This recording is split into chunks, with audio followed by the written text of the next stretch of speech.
Bismillahirrahmanirrahim. Assalamualaikum warahmatullahi wabarakatuh.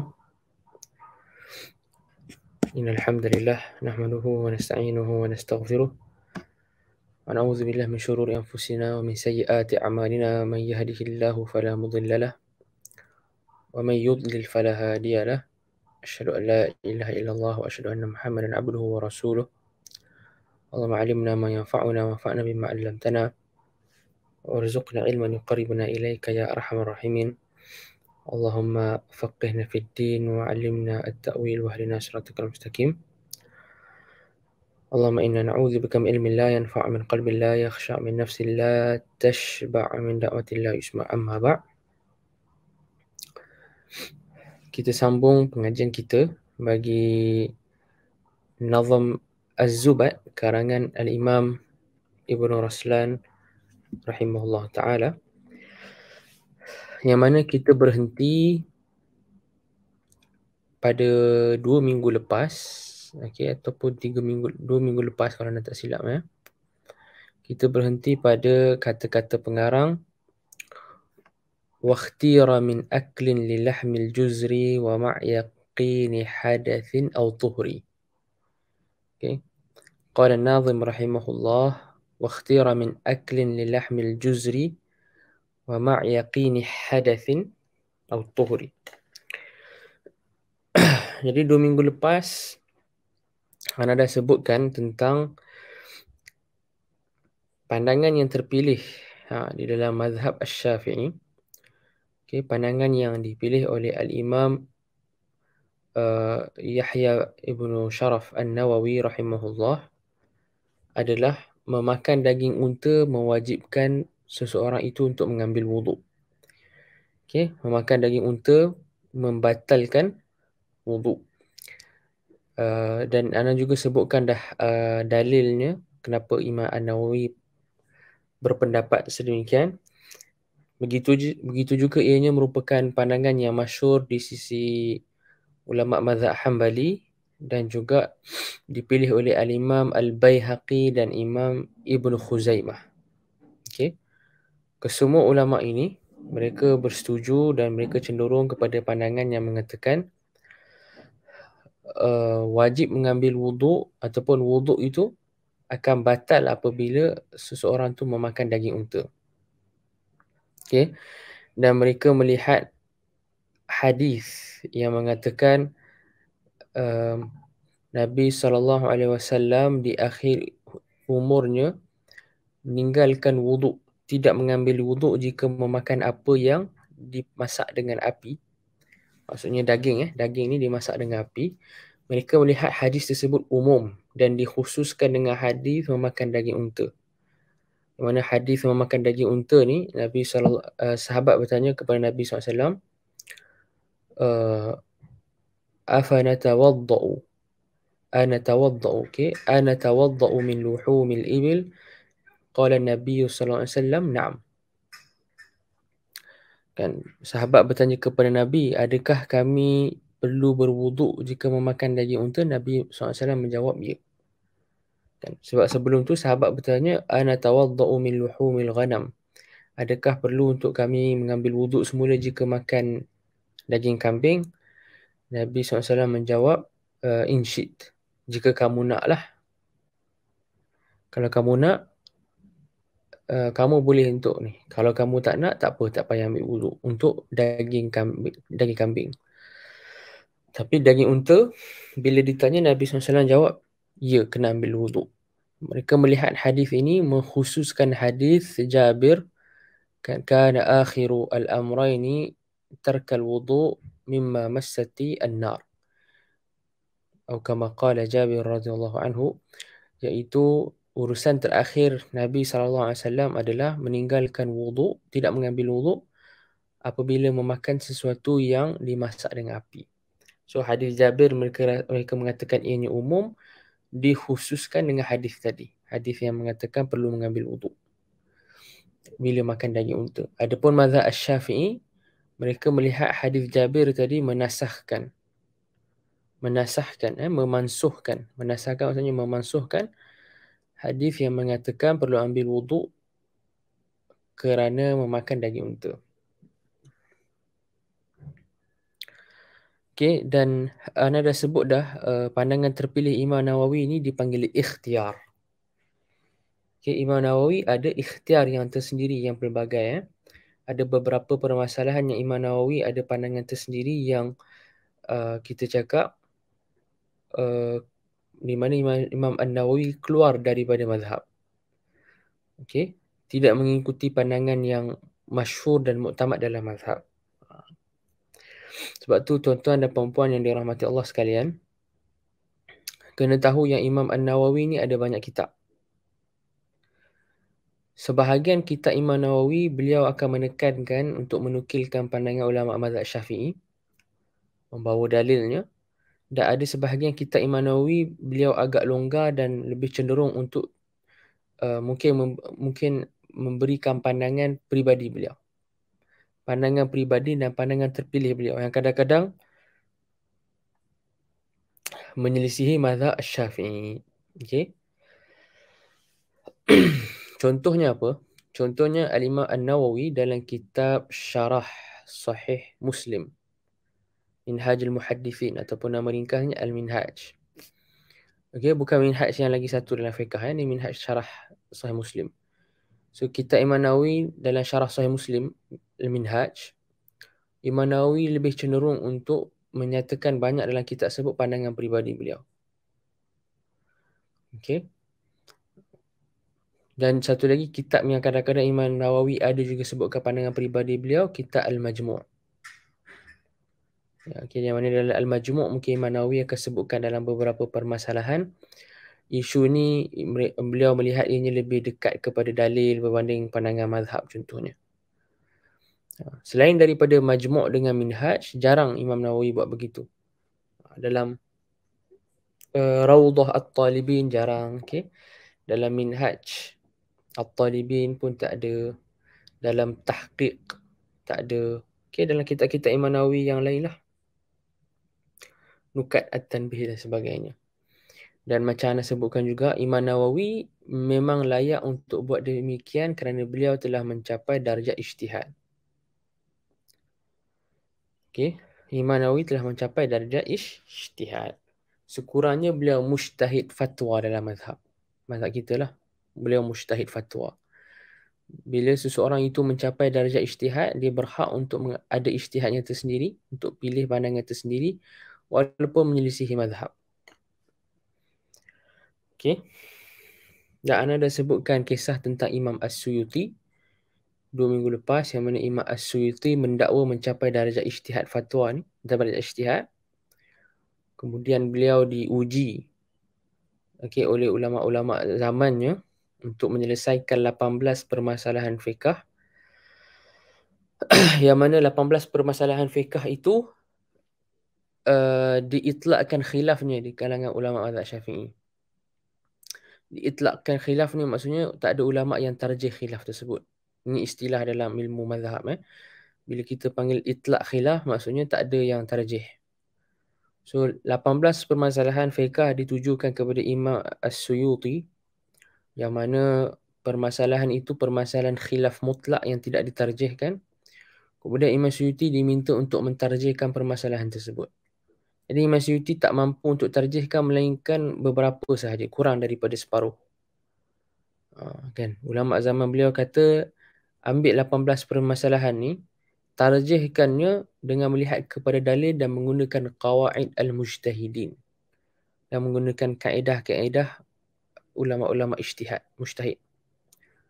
So Imam Suyuti tak mampu. Okay, ini seperti yang mana disebutkan oleh Ibnu Hajar Al-Haytami dan juga Asy-Syihab Ar-Ramli. Okay, dan anda dah sebutkan terperinci lah 2 minggu lepas. Seterusnya, kata pengarang, wa ma'yaqini hadathin aw tuhri idza tara syakkun bididdihi amil yaqinahu wa sabiqun idza juhil. Khudh ضد ما قبل يقين حيث لم خذ ضد ما قبل يقين حيث لم يعلم بشيء فالوضوء ملتزم.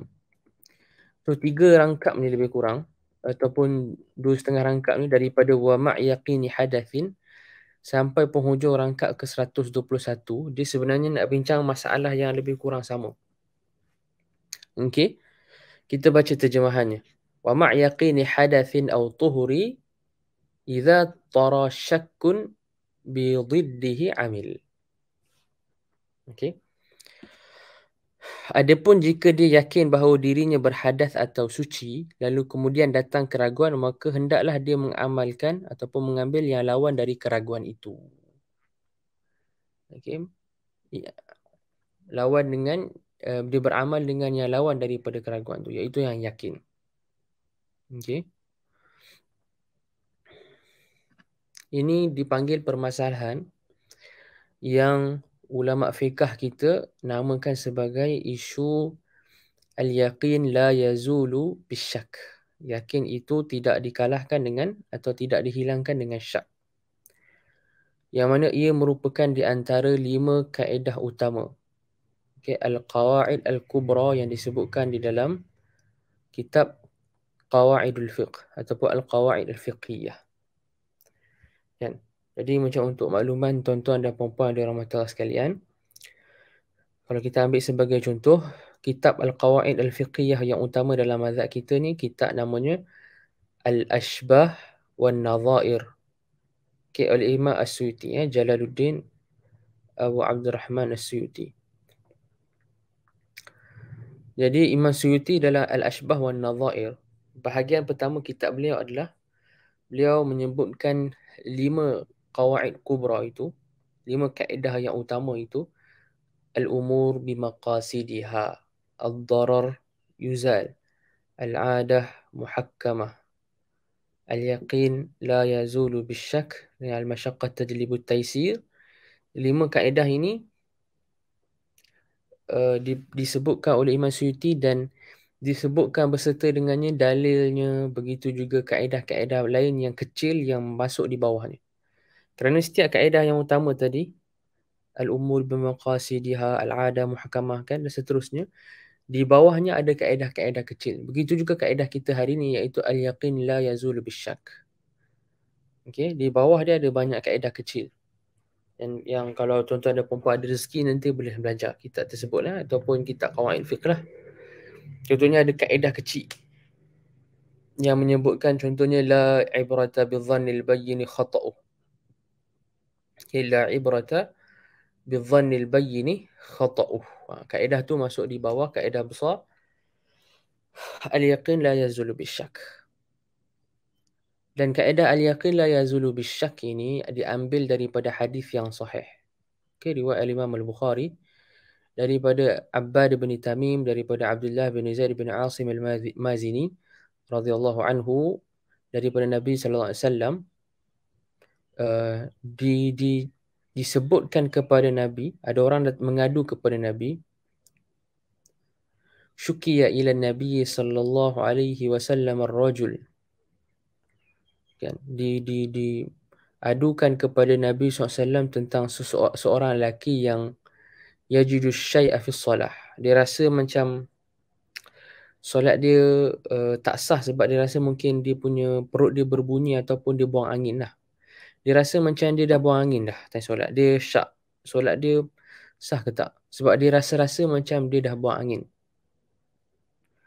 Kan, bila Nabi SAW dengar, Nabi SAW kata la yansarif hatta yasma'a sautan aw yajida riha.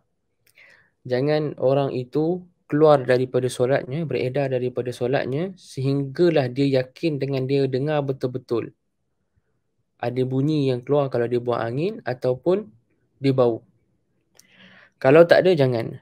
Jadi untuk mengelakkan berlaku was-was, okay, Nabi SAW potong was-was itu dengan keyakinan. Nabi SAW kata, kalau kita yakin, maka yakin itu tak boleh dikalahkan dengan semata-mata was-was ataupun syak. Sehinggalah datang keyakinan yang lain. Jadi kalau ada orang rasa dia macam dipikir, dia dah kentut ke belum time solat tadi? Kalau dia tak dengar bunyi, kalau dia tak bau, dia tak pastilah maksudnya. Okay, dia tak payah berhenti, dia teruskan. Daripada hadis ni, ulama rangkumkan kaedah yang berbunyi al-yaqin la yazulu bisyak. Dan dalam aplikasinya kita tengok dekat sini, kata Imam Ibn Raslan, wa ma' yaqini hadathin aw tuhri. Kalau ada orang tu dia meyakini dia dalam keadaan hadas, kemudian dia syak, dia dah taharah ke belum? Ana bagi contoh. Ada orang dia yakin tadi dia pergi tandas buang air kecil. Kemudian dia lupa. Aku ni dah ambil wuduk ke belum? Dia lupa. Tapi dia yakin dia pergi tandas, cuma dia lupa dia dah ambil wuduk ke belum. Apa hukumnya? Hukumnya adalah dia balik kepada yakinnya, iaitu dia berhadas. Maka dia kena ambil wuduk semula. Dia kena ambil wuduk semula. Sebab dia yakin dia berhadas tadi. Kan? Dan datang syak bahawa dia dah taharah ke belum. Dan hukum asalnya adalah dia belum taharah. Dia belum taharah sehinggalah terbukti dia dah taharah. Jadi dia belum taharah lah. Kan? Dia syak. Maka dia kena ambil wuduk semula. Itu kalau dia yakin dia dalam keadaan berhadas. Ataupun kalau dia dah yakin dia dalam keadaan suci. Contohnya dia kata, tadi aku yakin aku dah masuk tandas, ambil wuduk dan solat subuh, kira ada taharah. Tapi sekarang lupalah, dah pukul 9, dah pukul 8, lupalah dah kentut ke, dah buat apa-apa yang membatalkan wuduk ke belum, tak ingat. Tak pasti. Tapi tadi waktu subuh pasti dah yakin lah saya ada wuduk, saya pun solat subuh tadi. Cuma sekarang saya lupa, saya tak pasti saya ada wuduk lagi ke tak. Tak pasti saya dah buat perkara yang dah membatalkan wuduk ke belum. Maka hukum asalnya dia masih ada wuduk. Sebab dia meyakini dia dah ada taharah tadi. Kemudian kemudian datang syak lepas tu. Syak yang baru. Yang kata bahawa dia tak ada wuduk.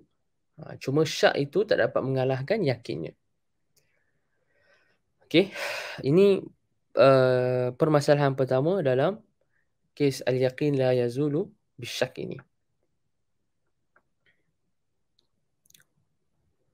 Kemudian kita ada permasalahan yang kedua, iaitu wasabiqun idza juhil khudh ضد ما قبل yaqinin. Okey. Yang ini permasalahan yang lagi rumit, iaitu dan jika tidak diketahui mana yang terlebih dahulu, maka ambillah lawan dari yang sebelum yakinnya. Okey. Maksudnya apa? Ni kes orang yang bila dah masuk subuh contoh, dah masuk waktu subuh, dia ada dua perkara yang dia yakin. Ini bukan yakin dengan syak. Ada dua perkara dia yakin. Ini bukan satu yakin, satu syak. Ini dua-dua yakin. Satu, dia yakin dia dah ada taharah. Dia ingat dia ambil wuduk. Kedua, dia yakin yang dia dah buang air kecil contoh. Dua-duanya dia yakin. Contohnya dah masuk waktu subuh. Okay. Mungkin lepas dah solat subuh dah. Lepas tu dia terlupa. Lepas dia solat subuh ke. Ataupun dia belum solat subuh lagi. Dia terlupa bila dah masuk waktu subuh tu. Dia dah wuduk dah. Dan dia juga dah buang air kecil. Cuma yang dia terlupa tu adalah. Dia buat mana dulu? Dia buang air kecil dulu baru dia wuduk ke? Ataupun dia wuduk baru dia buang air kecil? Dia tak ingat. As-sabiq. Yang mana yang mendahului? Wasabiqun idza juhil. Mana dulu yang mendahului? Dia wuduk dulu kemudian dia buang air kecil ke? Atau dia buang air kecil dulu kemudian baru dia wuduk? Dia tak ingat. Kan? Dia tak ingat. Tapi dia yakin dua-dua. Ni bukan satu syak, satu yakin. Ni dua-dua dia yakin. Okay. So, kaedah dia macam mana nak selesaikan? Kita tengok sebelum masuk waktu subuh, apa keadaan dia. Kalau dia tahulah. Dia kata, khudh didda ma qabla yaqin. Sebelum dua yakin itu, iaitu dia yakin dia syak dan taharah, sebelum masuk waktu subuh, apa keadaan dia? Katakanlah dia cakap, sebelum masuk waktu subuh, saya ingat dengan pastinya saya tengah dalam keadaan berhadas waktu tu. Bila dah masuk waktu subuh, baru saya keliru. Saya yakin saya buang air kecil dan saya yakin saya ambil wuduk, cuma saya tak ingat mana satu yang mendahului. Tapi sebelum subuh memang saya ingat saya tak ada wuduk lah, saya dalam keadaan berhadas. Sebelum subuh saya ingat saya dalam keadaan berhadas. Maka ambil lawan dia. Maka ambillah lawan dari yang sebelum yakinnya. Ambil lawan, jadi contohnya apa? Sebelum subuh dia yakin dia berhadas. Sebelum subuh dia yakin dia berhadas. Bila masuk waktu subuh, dia yakin dia berhadas dan juga dia ada taharah, cuma dia tak ingat dia buat mana satu dulu. So solusinya adalah dia ambil lawan kepada apa situasi dia sebelum subuh. Iaitu kalau sebelum subuh dia berhadas, lawannya maka sekarang dia tengah dalam keadaan taharah. Kalau dia kata sebelum subuh saya pasti saya dalam keadaan taharah. Sebab tadi saya tahajud. Saya baca Quran, saya qiyamul lail ke contohnya. So saya memang dalam confirm kat taharah sebelum subuh. Bila masuk subuh, saya taharah dan juga saya ada ambil wuduk dan saya ada buat kecil, cuma saya tak ingat saya buat mana satu. Tapi sebelum subuh confirm saya dalam keadaan taharah. Saya ingat sebab saya tolak tahajud. So ambil lawan dia. So kalau sebelum subuh tadi dia dalam keadaan taharah, maka sekarang ni dia tengah dalam keadaan berhadas. Okey, maka sekarang ni dia tengah dalam keadaan berhadas. Okey, dia dalam keadaan berhadas. So itu solusinya. Kalau dia tahu macam mana keadaan dia sebelum subuh, kalau dia tak tahu langsung, kan, tak tahu langsung ni contohnya macam mana? Dah masuk waktu subuh, dia kata dia pasti dia ada taharah dan juga dia pasti dia dah buang air kecil tadi. Cuma dia tak ingat dia buat mana satu. Kemudian kita tanya dia, okey, sebelum masuk waktu solat, kamu ingat tak apa kamu punya keadaan? Adakah kamu berwuduk ataupun berhadas? Dia kata saya pun tak ingat lah. Saya pun tak ingat lah. Kalau dia tak ingat, maka wajibkanlah dia ambil wuduk. Haitsu lam yu'lam bi syai'in fal wudu'u multazam. Apabila tidak diketahui, maka tidak diketahui sesuatu apa pun. Maksudnya dia tak tahu sebelum dia subuh tadi, dia dalam keadaan wuduk ke berhadas, maka wajibkanlah dia ambil wuduk.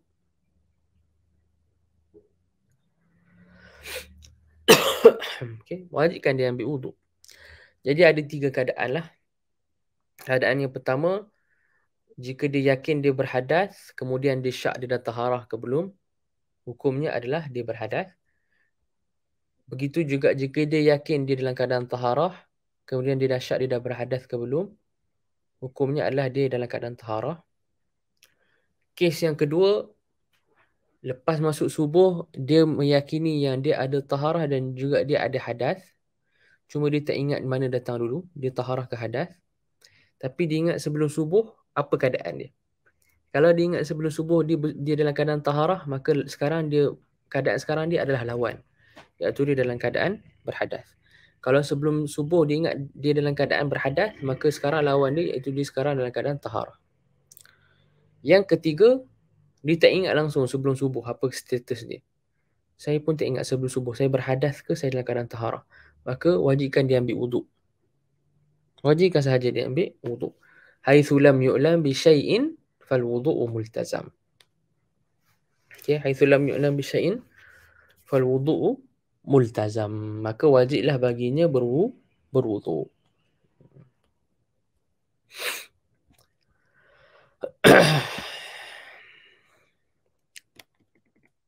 Okay. Itu 3 permasalahan yang disebutkan dekat sini. Seterusnya kita masuk fardu-fardu wuduk.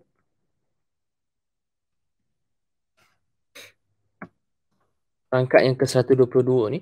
Furuduhun niyyatu waghsil wajhaka wa ghaslukal yadaini ma' mirfaqika. Kalau dekat sini dia mirfaqa. Rasanya mirfaqi. Wa ghaslukal yadaini ma' mirfaqika. Wa mashu ba'dir ra'si thumma ghsil wa'um rijlaika ma' ka'baika wat tartibu thum. Fardu-fardu wuduk itu adalah niat. Okey. Lalu basuhlah mukamu. Lalu membasuh kedua tanganmu beserta kedua sikumu. Lalu mengusap sebahagian kepala. Kemudian basuhlah dan ratakanlah kedua kakimu. beserta kedua mata kakimu, kemudian tertib. So dia mula masuk kepada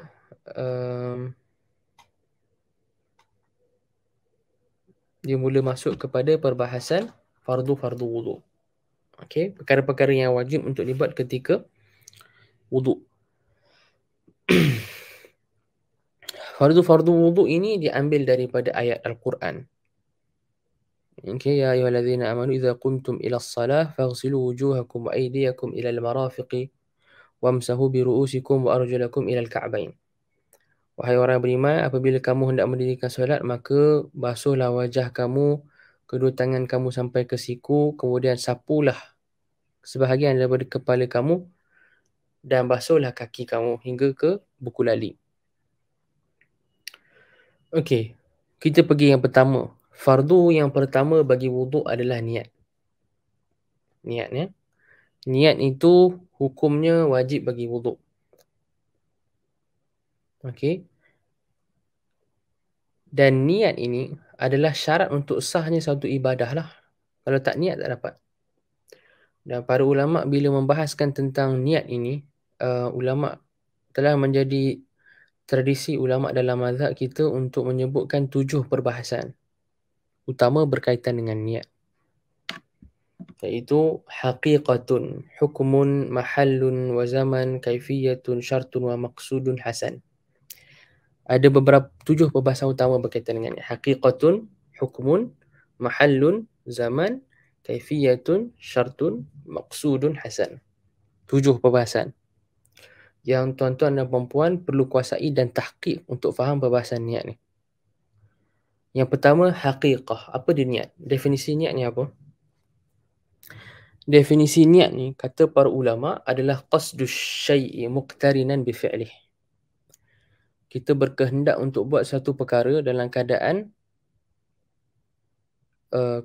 kita punya kehendak itu, niat kita itu serentak ataupun selari dengan perbuatan tersebut. Niat ni dia datang selari. Dia mesti selari ataupun serentak. Okey. Dia mesti pada awal ibadah dan dia selari ataupun dia serentak. Berdasarkan hadis innamal a'malu binniyat ataupun binniyah. Ada beberapa riwayat Ada yang kata binniyat, ada riwayat yang binniyat, ada yang binniyah. Jadi sebenarnya kalau tuan-tuan dan puan-puan ingat kalau kita pernah belajar kecil-kecil dulu kelas fardu ain, dia kata cikgu-cikgu, ustaz-ustaz sekolah-sekolah dulu kata bila ambil wuduk ni, bila kita nak basuh muka, bila air tu sampai ke muka, waktu tu kita niat. Kan? Bila air ni sampai ke muka, waktu tu kita niat. Mungkin ada daripada kita yang tak faham. Dia mungkin tak nampak dan dia tak faham. Lalu dia mempersoalkan apa yang diajarkan oleh ustazah-ustazah atau ustaz-ustaz di sekolah rendah kita dulu. Okay, dalam kelas-kelas fardu ain, kenapa nak kena niat ketika air tu sampai di muka? Kenapa tak niat sebelum tu sahaja? Kan? Ataupun kenapa tak niat lepas air dah sampai muka? Kenapa tak niat lepas dah wuduk? Kan? So, kenapa kena pada awal dan serentak dengan perbuatan yang awal dalam wuduk tu? Jawapannya kerana hadis tadi tuan-tuan dan puan. Kerana hadis innamal a'malu binniyat.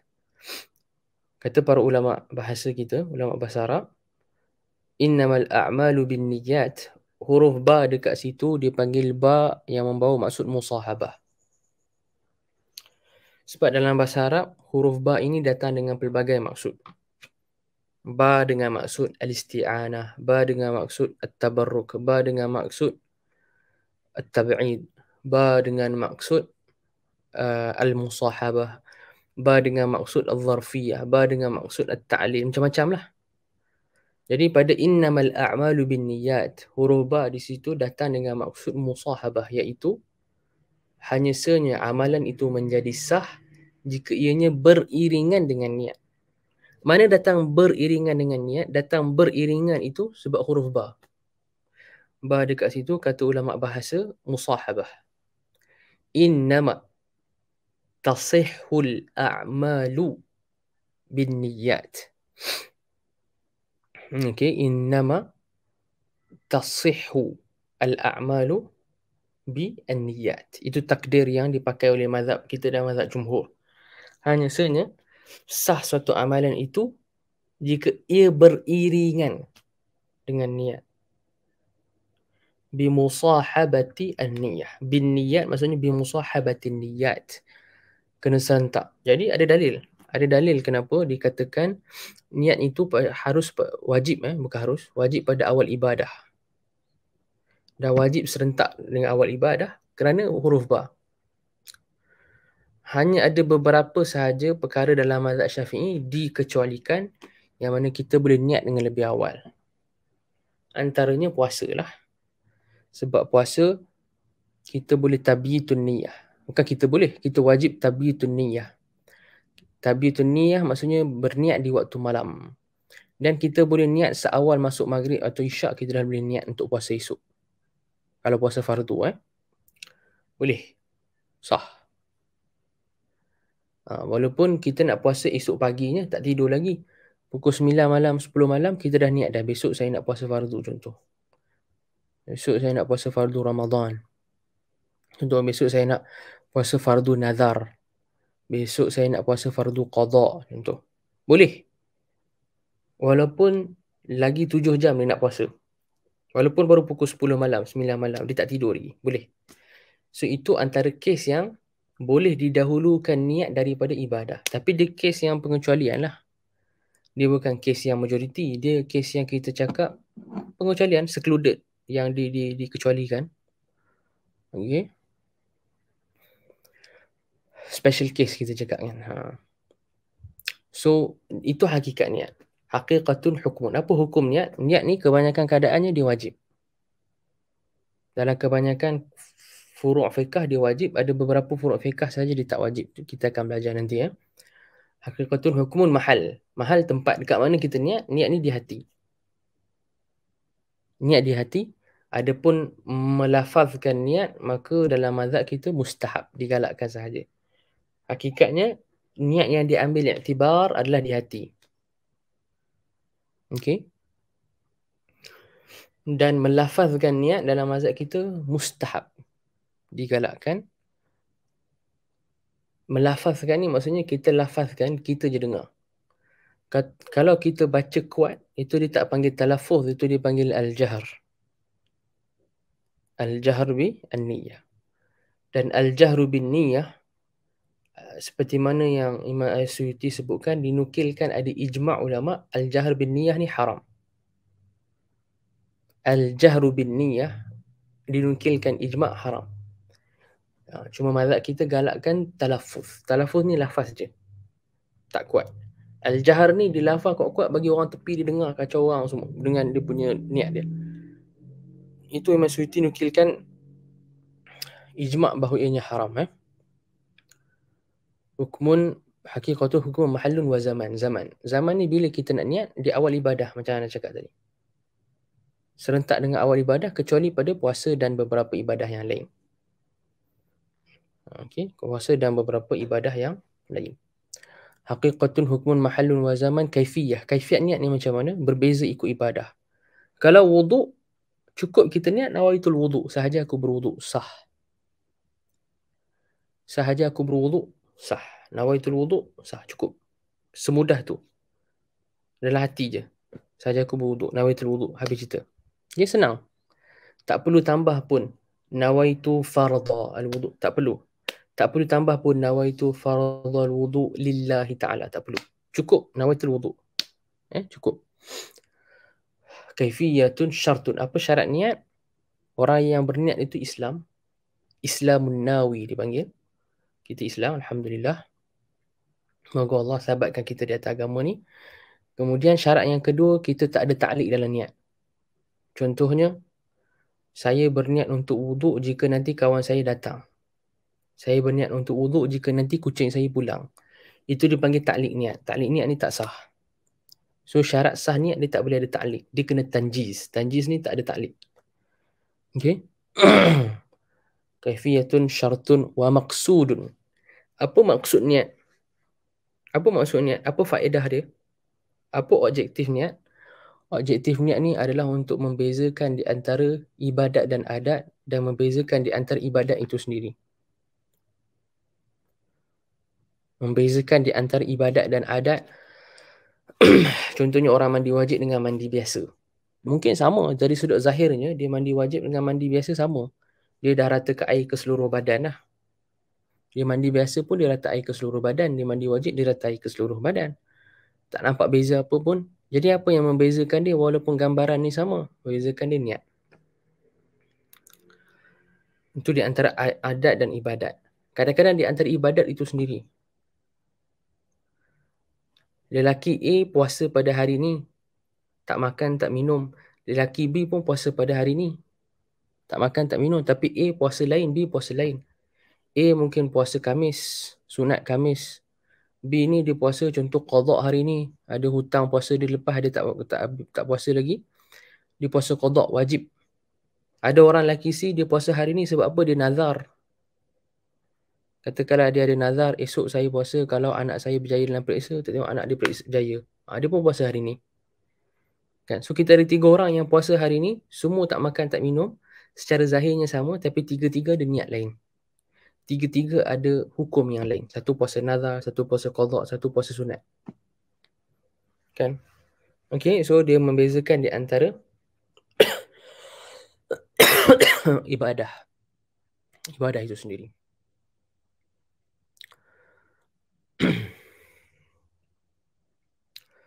Itu niat. Yang kedua adalah membasuh wajah. Kan? Waghsil wajhaka. Berdasarkan ayat Quran, waghsilu wujuhakum. Al-ghasl, tuan-tuan dan puan-puan, maksudnya basuh. Dan dia mesti dengan air yang mengalir. Mesti ada sayalanul ma'. Air itu mesti mengalir. Bila wuduk nak basuh muka dengan air itu mesti cukup banyak sehingga dia mengalir. Kalau hanya dia basahkan tangan dia saja, dia basahkan ataupun dia spray dengan air. Contoh macam kita ada spray Febreze tu tapi dia letak air mutlak dalam tu, air. Dia spray, basah, dia letak kat muka dia. Tak sah wuduk. Tak sah wuduk. Dia mesti air yang banyak sehingga mengalir. Ada mengalir, ada sayalan. Ada mengalir, dipanggil sayalanul ma'. Sebab itulah yang dipanggil basuh dari sudut bahasa Arab, al-ghasl. Al-ghasl dari sudut bahasa Arab, lughatan, dia mesti kena ada air yang banyak sehingga boleh mengalir. Okey, mengalir. Dan bila bahas tentang basuh muka ni, ulama kita akan bahas apa definisi muka. So, ulama fiqh akan sebut definisi muka ni daripada tempat tumbuh rambut biasa. Okey. Manabiti asy-sya'ril mu'tad, tempat tumbuh biasa rambut ni, sampailah penghujung dagu dekat ni, az-zaqan. Okey. Sini sampai sini. Panjang. Lebar telinga ke telinga. Dari sudut lebar telinga ke telinga. Ni. Okey, ni. Itu definisi wajah. Okey, kerana diambil daripada bahasa Arab. Wajah ni, apa bahagian kepala kita ni yang berhadapan dengan orang bila bercakap. Orang Arab kata ma yahsulu bihi al-muwajahah. Okay, bila kita jumpa orang, cakap dengan orang, apa bahagian muka kita yang berhadapan dengan orang, apa bahagian kepala kita berhadapan dengan orang, itu dipanggil wajah. Okey.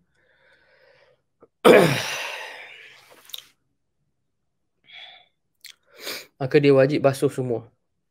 Okey, semua. Kalau ada bulu dekat muka dia, pun dia wajib basuh. Kaedahnya, tuan-tuan dan puan-puan yang dirahmati Allah sekalian, semua bulu yang ada di muka wajib dibasuh ketika wuduk. Dan wajib sampaikan air ke kulit di sebaliknya. Semua. Kecuali 2 sahaja yang ada perincian. Iaitu al-lihyah, janggut. Dan juga ni. Nak kata jambang lah kot, al-aridhan dipanggil.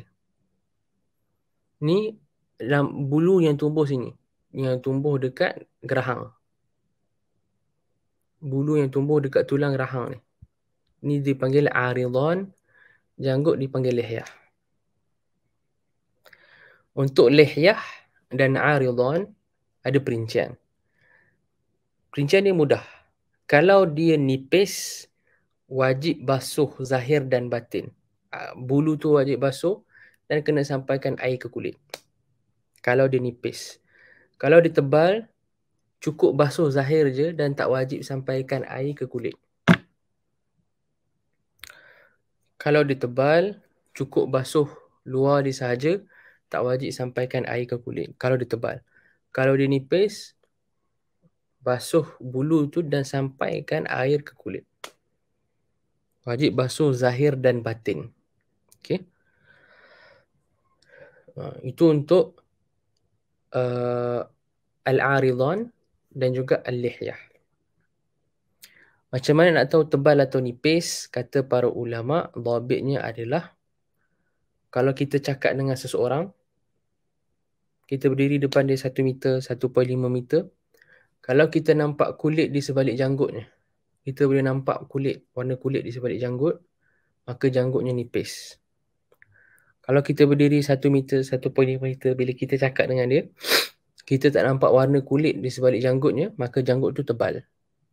Maka janggut itu tebal. Kan, tu yang ulama sebut dalam kitab fiqh, dia yura basharatuhu ataupun tura basharatuhu fi majlisi at-takhatub.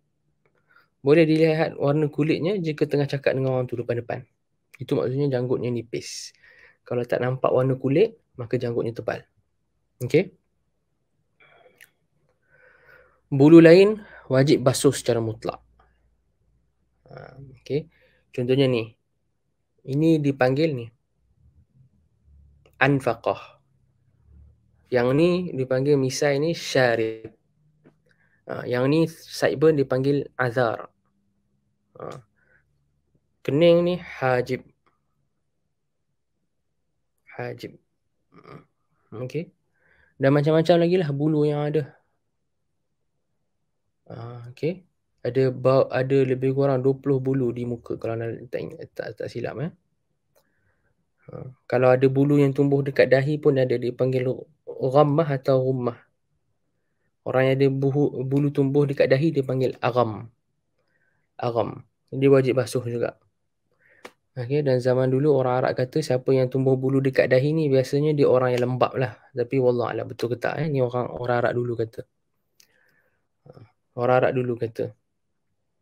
Orang Arab dulu kata tumbuh bulu dekat dahi, agham ni lembab. Kemudian orang Arab dulu kata siapa yang ada sahib an-naz'atain. Naz'ah ni macam rambut dia V. V. Dia macam V. Dia panggil sahib an-naz'atain. Dikatakan orang tu bijak. Okay, dikatakan bijak. Allah alam tu orang Arab dulu kata lah. Okay. So kita berhenti sampai sini dulu. Waqsil wajhaka ni. InsyaAllah kita sambung minggu depan sebab anda tak berapa sihat. Tak sempat nak ambil panjang hari ni. Jadi anda buka ruang untuk soal jawab jika ada.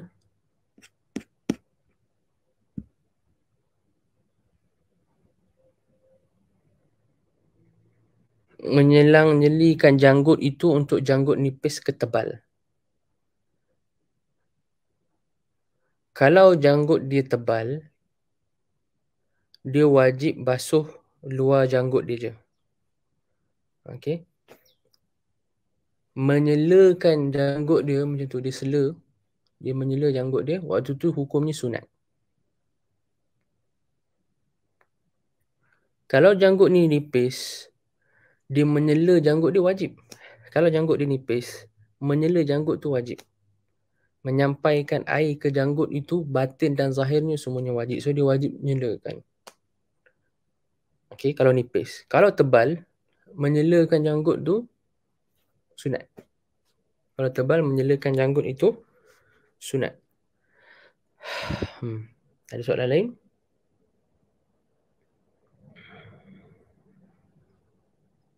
Okey. So sampai sini sahaja. Yang baik itu daripada Allah, yang lemah tersilap cakap daripada yang sendiri. InsyaAllah kita jumpa minggu depan. Jika tiada aral yang melintang. Sallallahu ala sayyidina Muhammad ala alihi wa sahbihi wasallam. Assalamualaikum warahmatullahi wabarakatuh.